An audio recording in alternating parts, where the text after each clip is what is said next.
السلام علیکم ناظرین، ڈان اسپیشل میں آپ کا میزبان علی اکبر خان آپ کے خدمت میں حاضر ہے۔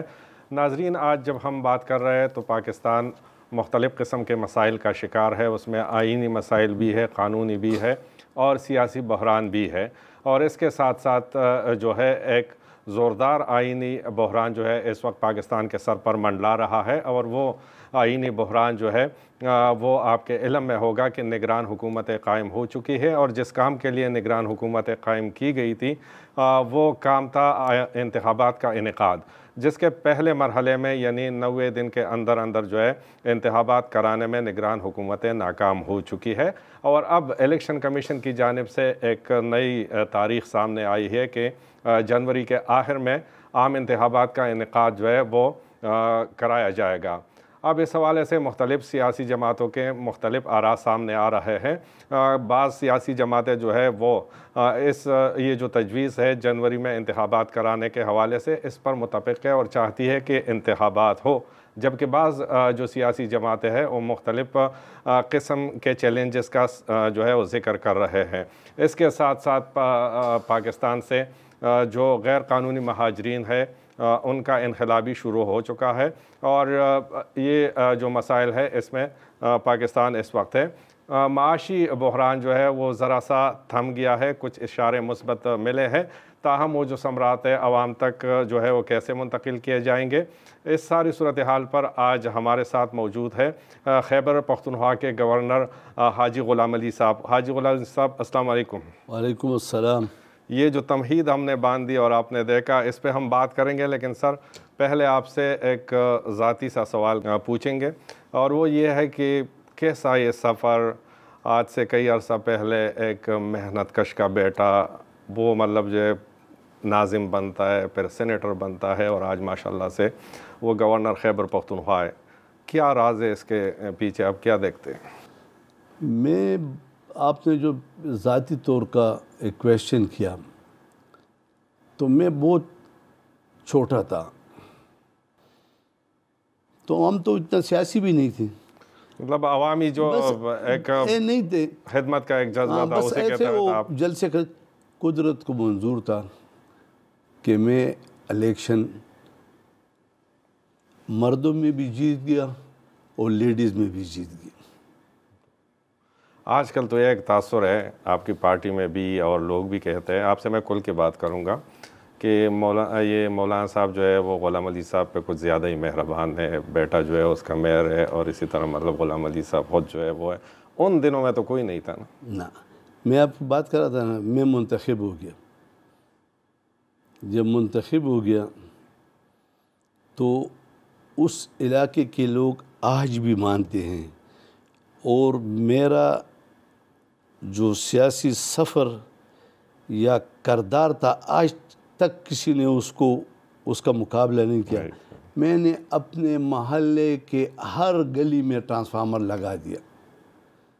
ہمارے علاقے میں ایک گھر میں بھی سوئی گیس نہیں تھا، تمام علاقے میں گیس سپلائی کر دیا، روڈیں، ٹیوب ویل، یہ سب کچھ کر دیے، اور موڑ وغیرہ بھی ہٹا دیے، یہاں تک کہ مذبح خانہ بھی ہٹا دیا۔ اس گورنر ہاؤس کو ہم جو ہے تعلیمی ادارہ بنائیں گے، یونیورسٹی بنائیں گے۔ اس پہ ایک سابقہ جو لیڈر تو اب بھی ہے، لیکن وہ وزیر اعظم بن گیا، نہ یہ گورنر ہاؤس جو ہے یونیورسٹی بنی، نہ اس میں کوئی اور، تو آپ کا کوئی ارادہ ہے اس کے لیے؟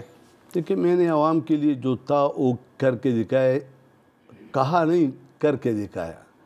گورنر ہاؤس کے دیوار کو گرایا، ہوم سیکرٹری کے آفس کو گرایا، سینٹرل جیل کو 25 فٹ پیچھے کیا، صوبائی اسمبلی کو گرائی، بالی سار کا پمپ گرایا، تبلیغی مرکز کو ہمارے اکابر کی جگہ اس کو پیچھے کیا، پورے روڈ کو، اسی طرح خیبر بازار سے جی ٹی روڈ تک، اس ہاسپٹل کے دونوں طرف روڈ کو 4 رویے کیا۔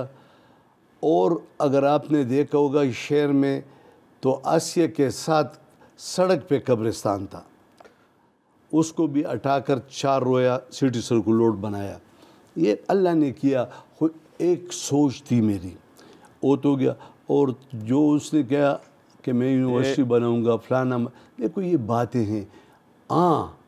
میں نے اس کو عوامی گورنر ہاؤس بنا دیا، شاید میرے بعد کوئی یہ جو ہدف ہے یہ ختم کر سکے. لیکن یہ بھی حقیقت ہے کہ اس ایک سال میں گورنر ہاؤس اور آپ کی جماعت پر بہت سارے الزامات لگے. وہ کرپشن کے بھی تھے, اقربا پروری کے بھی ہے, اور وہ مطلب جو ہے یہ بھرتیوں کے امن پسند لوگوں کے, اور خاص کر آپ کے جو اتحادی جماعتیں تھیں انہوں نے لگائی. اور اب ایک تازہ الزام یہی عائد کیا جا رہا ہے کہ آپ انتخابات پہ اثر انداز ہو رہے ہیں.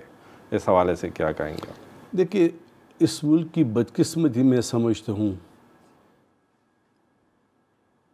یعنی ایمانداری سے, کہ اس ملک کی سیاست جو ہے اس میں جھوٹ کا عنصر بہت زیادہ ہے. جی.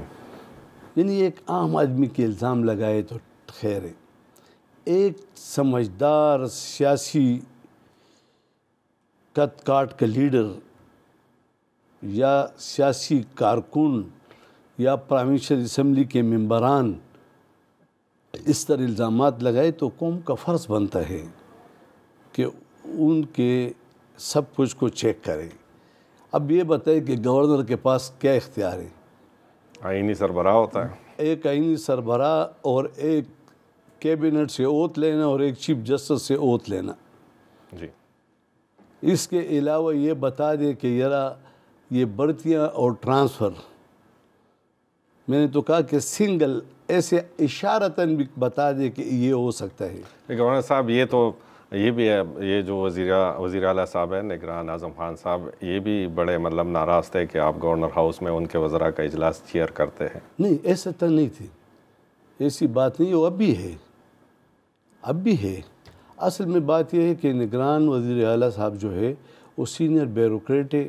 وہ آئین اور قانون کے مطابق ڈے ٹو ڈے افیئر کرتے ہیں. ٹھیک ہے, زیادہ لوگوں سے وہ نہیں ملتے ہیں, بلکہ زیادہ کیا کہ ملتے ہی نہیں ہیں. سیاسی سمجھ بوجھ نہیں رکھتے. نہ ہے, آئین کے مطابق جو کام ہے. میں ایک عوامی بندہ ہوں, میں ریاست کا نمائندہ ہوں. میری یہ ڈیوٹی ہے کہ میں ریاست کے ساتھ لوگوں کو جوڑوں. صحیح. یہاں پہ تمام منسٹر آتے تھے, ابھی بھی آتے ہیں, یہ منسٹر بھی آتے ہیں. صحیح. تو وہ آتے تھے اور لوگوں کو جب میں جاتا تھا ہاسپٹل میں فلانے میں, تو کنسرن منسٹر اگر ہوتا تو وہ تکلیف کو دیکھ کے وہ حل کرتا تھا. اگر آپ اسکول میں جائے, اب میں جب یونیورسٹی میں جاتا ہوں تو یہی منسٹر میرے ساتھ ہوتا ہے. صحیح. یہ کل جو اسکول کا فنکشن تھا تو ہمارا قاسم جان صاحب میرے ساتھ تھا. صحیح. میں اس شہر کا فرزند ہوں, ابھی میں اس صوبے کا فرزند ہوں, مجھ پر ان کا حق ہے. 40 سال سے انہوں نے مجھے منتخب کیا. انہوں نے میرے بیٹے کو 2 دفعہ منتخب کیا. یہ اعزاز ہے. پی ٹی آئی کی حکومت میں اس کے منسٹر کے ریلیٹو کو شکست دی آج سے 4 سال پہلے, اور ابھی 2 سال پہلے محمود خان وزیر اعظم تھا اور محترم عمران خان صاحب وزیر اعظم تھا اور وہ وزیر اعلیٰ تھے محمود خان صاحب. پھر بھی ہم نے الیکشن جیتا. گپ شپ جاری رہے گی. ناظرین, گورنر صاحب سے جو ہے سیاسی اور ملکی مسائل پر گپ جاری رکھیں گے, لیکن لیتے ہیں ایک بریک. Welcome back. جی گورنر صاحب, اب سب سے اہم ایشو پہ آتے ہیں اور گرفت بھی آپ کا ہے اس پہ, اور وہ ہے عام انتخابات کا. کافی عرصے سے عام انتخابات پہ آپ نے کام کیا, آپ نے تجاویز بھی دی. جب الیکشن منعقد کرنے تھے 90 دن کے اندر, یہ نگران حکومت جب آئی تھی, تو آپ نے اس پہ مختلف قسم کی تجاویز دی. لا اینڈ آرڈر کی سچویشن جو ہے بہتر نہیں ہے, پوسٹ پون کیا جائے. اب الیکشن کمیشن نے ایک تاریخ دی ہے اور وہ جنوری کا آخری ہفتہ ہے. آپ کیا دیکھتے ہیں, جنوری کے آخری ہفتے میں الیکشن کمیشن اس قابل ہو جائے گا کہ عام انتخابات کا انعقاد کرایا جائے؟ دیکھیے, جس وقت ہم سے تاریخ مانگی جاتی تھی تو اس وقت آئین و قانون کے تحت اختیارات ہمارے ساتھ تھے کہ گورنر تاریخ دے گا, پریزیڈنٹ صاحب تاریخ دے گا. جی. اب چونکہ قانون سازی ہو گئی اور ریاست نے الیکشن کمیشن آف پاکستان کو یہ ذمہ داری سونپی ہے, اور انہوں نے ایک اعلان کیا ہے کہ